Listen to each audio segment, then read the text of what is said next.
Salutare dragilor! Astăzi am la test Royal Enfield Scram 411. După cum știți, eu sunt un fan Royal Enfield. Am testat anul trecut Himalayanul, am testat și Interceptorul și am fost foarte plăcut surprins de ele și mi-au plăcut enorm de mult.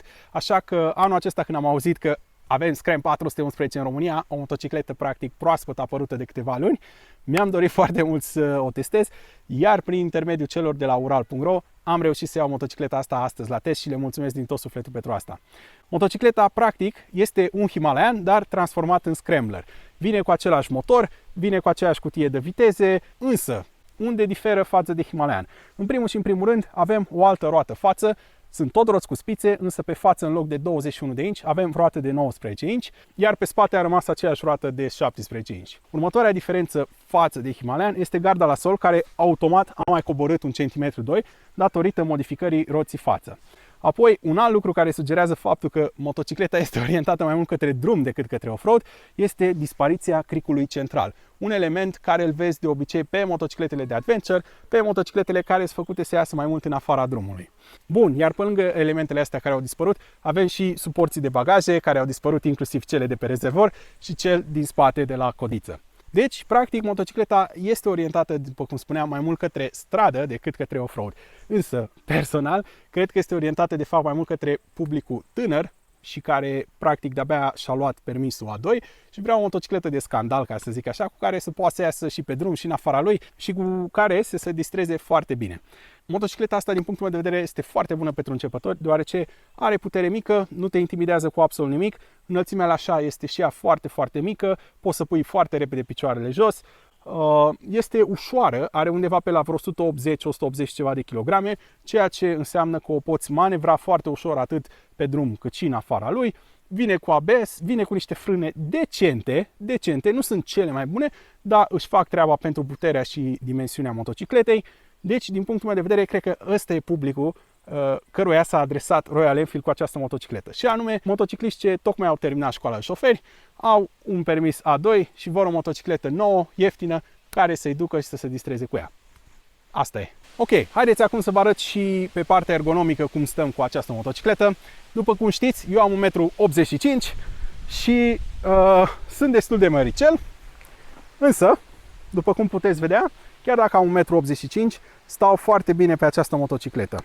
Bineînțeles, șaua este foarte joasă, pot să pun piciorul foarte ușor jos, nu am absolut nicio problemă, tocmai de aceea o recomand pentru începători această motocicletă. Iar în momentul în care pun piciorul pe scăriță, poziția este foarte comodă. După cum puteți vedea, piciorul stă foarte lejer, undeva la 90 de grade, iar la drum lung chestia asta nu te obosește, nu vor apărea crampe sau dureri musculare din cauza că stai prea înghesuit, cum e la o motocicletă naked sau vitezană, da? Bun, un alt lucru care îmi place foarte mult este că motocicleta asta e destul de ușoară. Nu e cea mai ușoară din clasă, dar este foarte ușoară. Și pot să o aplec foarte mult, fără să simt aproape nicio greutate pe piciorul de sprijin. Lucrul ăsta îmi place și, din nou, este un element care o face o motocicletă potrivită pentru începători, da? Apoi, mergem mai departe, avem aici niște oglinzi clasice, rotunde, în care vezi destul de bine.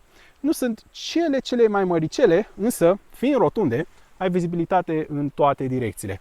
Iar chestia asta se potrivește enorm de bine cu aspectul motocicletei. Personal nu le-a schimbat pentru că arată extraordinar cu aspectul total al motocicletei. Ok, mai departe avem practic aceleași controale care le-am avut și la Royal Enfield Himalayan, nu este nimic diferit. Ghidonul este un ghidon lat, îți oferă foarte multă manevrabilitate, manetele de frână și de ambreiaj sunt și ele foarte bune, eu pot să le folosesc destul de ușor. O diferență față de Himalayan este faptul că nu mai ai niciun parbriz aici care stă apele de vânt, este un Scrambler, acesta este stilul de motocicletă. Dacă vrei să te apere de vânt și vrei ceva mai off-road, mai de touring, mai fancy, trendy, atunci îți recomand să iei Himalayanul.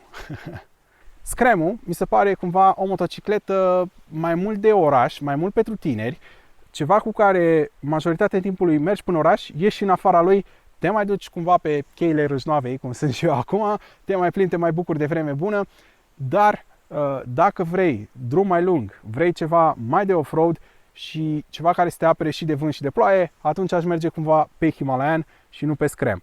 Fiecare om, în funcție de necesitățile lui, poate să aleagă între ele două. Mie mi se par foarte faine amândouă.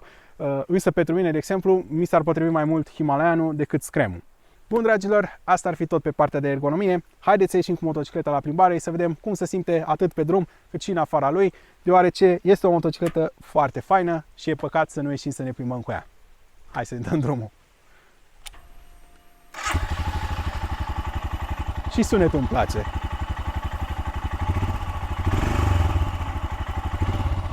Sună fain.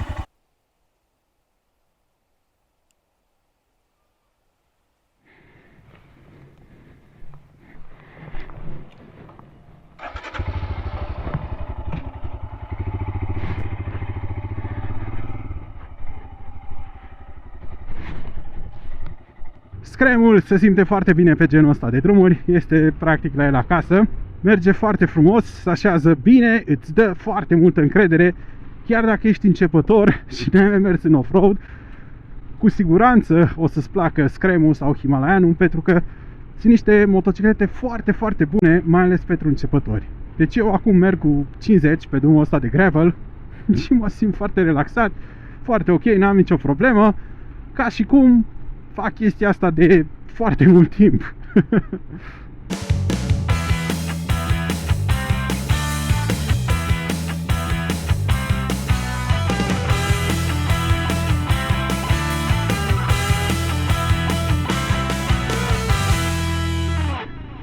Ce-mi place zona asta aici, este superbă. Doamne, deci este superbă aici zona pe la cheile Râșnoavei.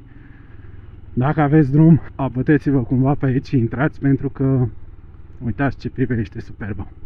Iar cumva motocicleta asta fix pentru asta este, pentru genul ăsta de plimbări așa ușoare. Pleci de acasă și te abați un pic de pe drum, ieși pe câte o cărare de genul ăsta și te bucuri de natură și de priveliște. Și îmi place că motocicleta asta te lasă să admiri peisajul, este foarte ușor de mers cu ea și atunci te poți bucura de priveliște. Cu puține motociclete am mers și am putut spune acest lucru, să știți.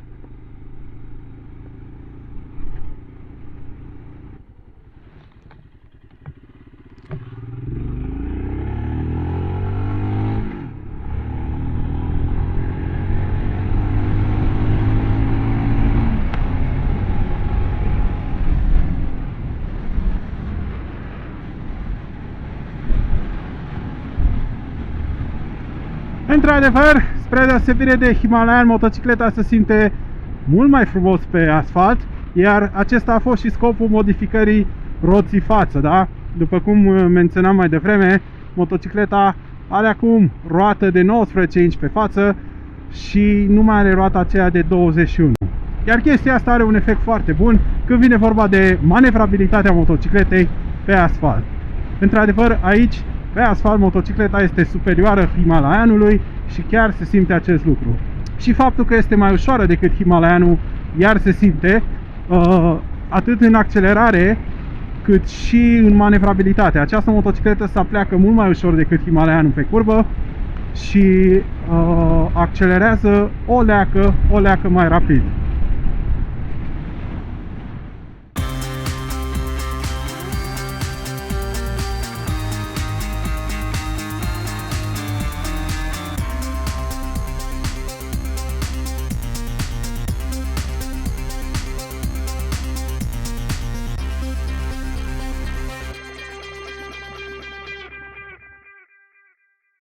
Se așterde foarte bine pe curbe, să știți. Foarte, foarte frumos.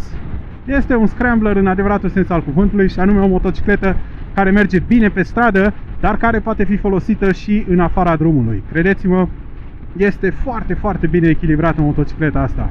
Dacă vrei un Himalayan, dacă care să meargă mai bine pe drum, asta este. Este genul de motocicletă pe care te urci și fugi în lume, ca să vă zic așa. Mersul la genul ăsta de drum este superb. Pur și simplu te poți bucura de peisaj, te poți relaxa, motocicleta merge foarte bine.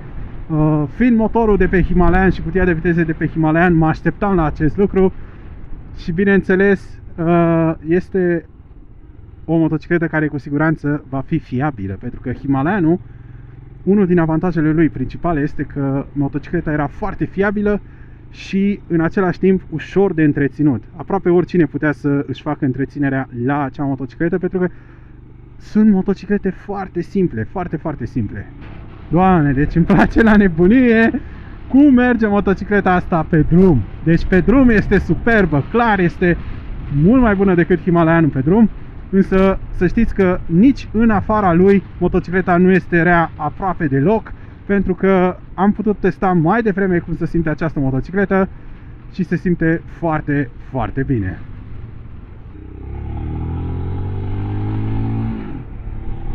Treapta întâi este mai scurtă și te ajută în off-road, iar celelalte trepte sunt foarte, foarte bine gândite pentru mersul pe drum.